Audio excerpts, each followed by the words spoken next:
Mengenal sosok Septia Yetri Opani, istri Putra Siregar bagian penting kesuksesan PS Store.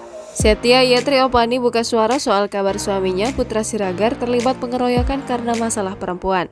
Melalui akun Instagramnya @septiasiregar17, Septia menjelaskan suaminya hanya membela Rico Valentino. Septia sudah mengklarifikasi langsung kabar ini ke kantor polisi dan mengecek CCTV cafe. Sosok Septia Yetri Opani, istri Putra Siregar selama ini nyaris tak pernah terdengar kiprahnya. Padahal, ia merupakan bagian penting dari kesuksesan Putra Siregar menjalankan usaha toko handphone PS Store. Septia juga memiliki bisnis pakaian wanita bernama Ashifa Eksklusif. Jauh sebelum menuai kesuksesan bersama Putra Siregar, Septia merupakan karyawan di sebuah perusahaan di Batam. Kala itu ia bekerja di jam 7 hingga 17.00, sepulang kerja ia tak bisa langsung bersantai dan beristirahat sebab ia harus kuliah. Keadaan itu membuat Septia Yetri Opani tak bisa maksimal mengikuti setiap mata kuliah. Karena sering telat dan sering disuruh keluar karena telat jam pelajaran, ia memutuskan berhenti kerja dan coba berjualan online. Bisnis pertamanya yakni berdagang pakaian dengan sistem dropship. Ia juga mendapat dukungan suami jualan kosmetik melalui Instagram. Septia juga pernah menjalankan franchise merchandise Atta Halilintar yakni AHA. Ia mengakui banyak belajar dari suaminya. Melalui bisnisnya, Septia berharap dapat menciptakan banyak lapangan pekerjaan sehingga bisa bermanfaat bagi orang banyak.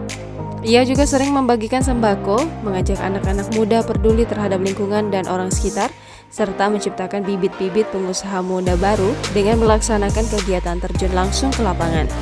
Septia juga bercerita pengalamannya bersama sang suami Putra Siregar, kali pertama menginjakan kaki di Jakarta tahun 2016. Mereka berjalan kaki dari asrama Ringdam hingga ke Holland Bakery untuk mencari toko yang akan disewa. Akhirnya Putra Siregar merasa cocok dengan salah satu toko di wilayah tersebut karena ramai penduduk. Ketika pertama buka, mereka hanya menjual beberapa pieces handphone. Mereka tidurnya di dalam ruko kecil berukuran 2x2 meter. Tidur depan jalan raya di ruko kecil dan tidur di lantai. Beberapa bulan sejak pertama buka, dagangan mereka sangat laris, bahkan seringkali kehabisan stok. Pembelinya sangat banyak, namun jumlah barang dagangan mereka benar-benar terbatas. Sekarang cabang PS Store sudah banyak, sudah dibagi-bagi per divisi seperti laptop, TV store, aksesoris.